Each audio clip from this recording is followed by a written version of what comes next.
Let's continue professional tax.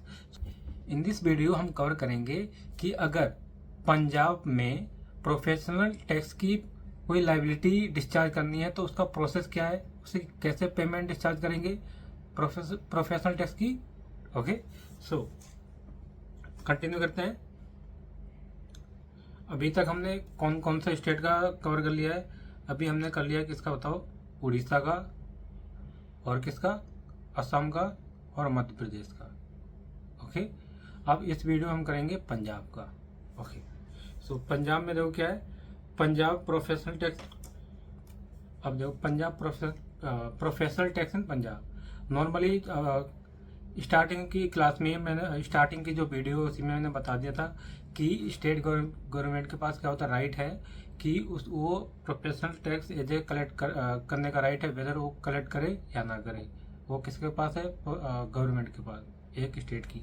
ठीक है, वो किसमें मेंशन है, clause 2 article number 276 of Indian constitution.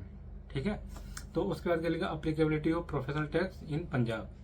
Employees working in private companies located within the state. Employees जो working करते हैं, किसमें काम कर रहे हैं, प्राइवेट कंपनीज में जो लोकेटेड है सच स्टेट में, उसी पंजाब स्टेट में, तो उन पर अप्लीकेबल है।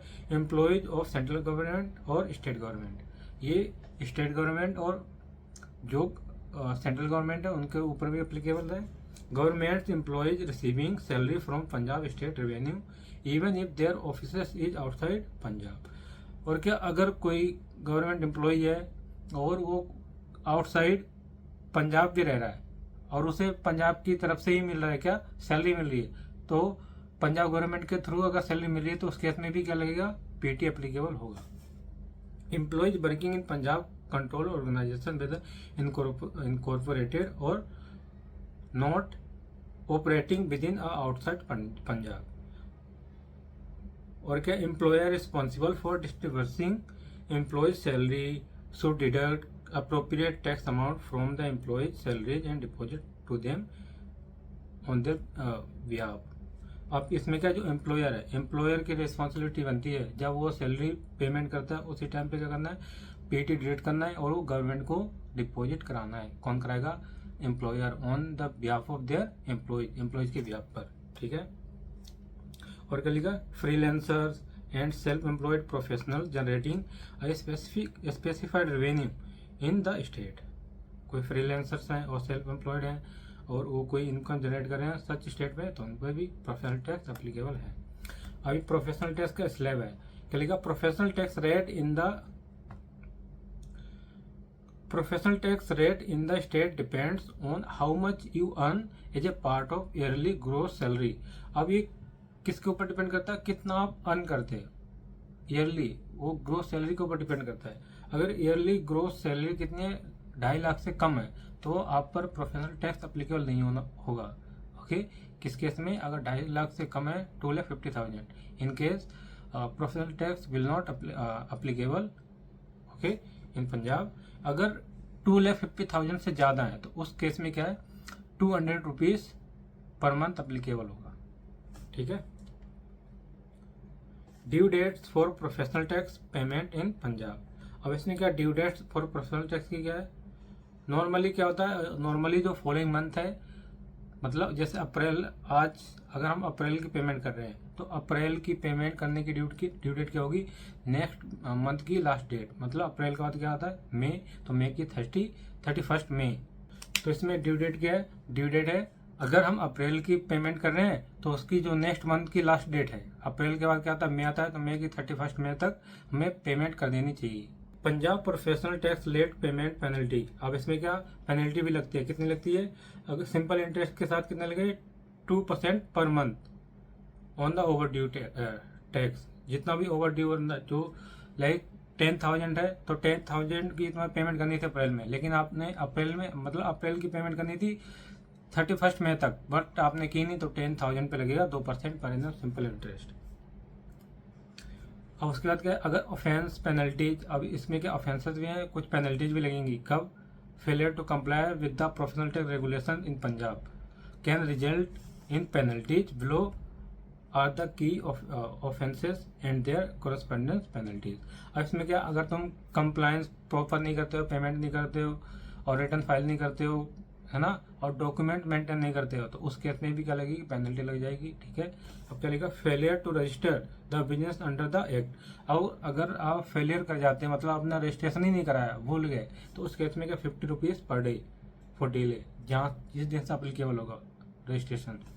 ठीक है, और क्या डिलीबरेटली जानबूझकर आपने क्या प्रोवाइड किया, क्या फेल्स इन्फॉर्मेशन, गलत इन्फॉर्मेशन प्रोवाइड किया, तो उस केस में कितना 5000 रुपीज़।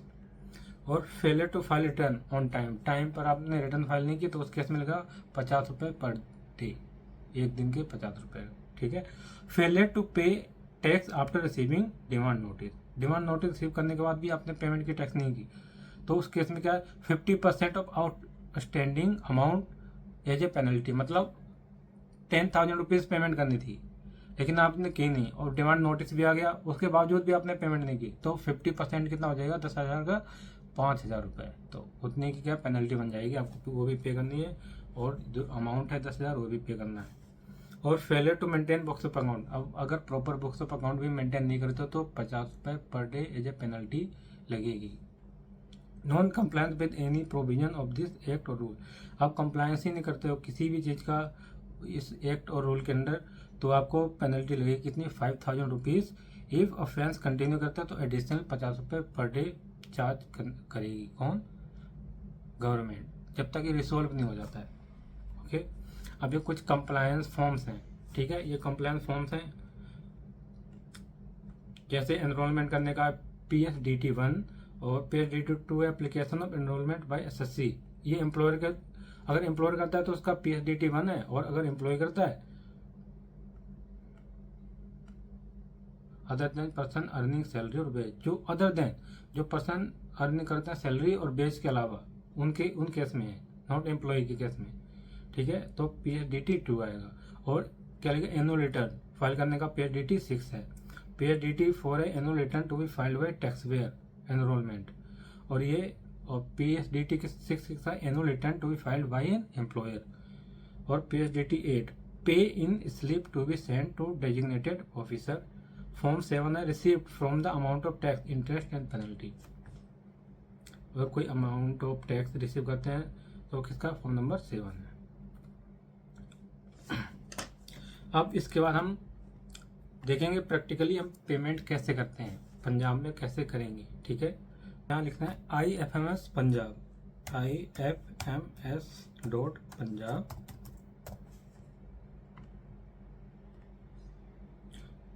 अब ऊपर आ रहा है Punjab IFMS, Punjab India IFMS।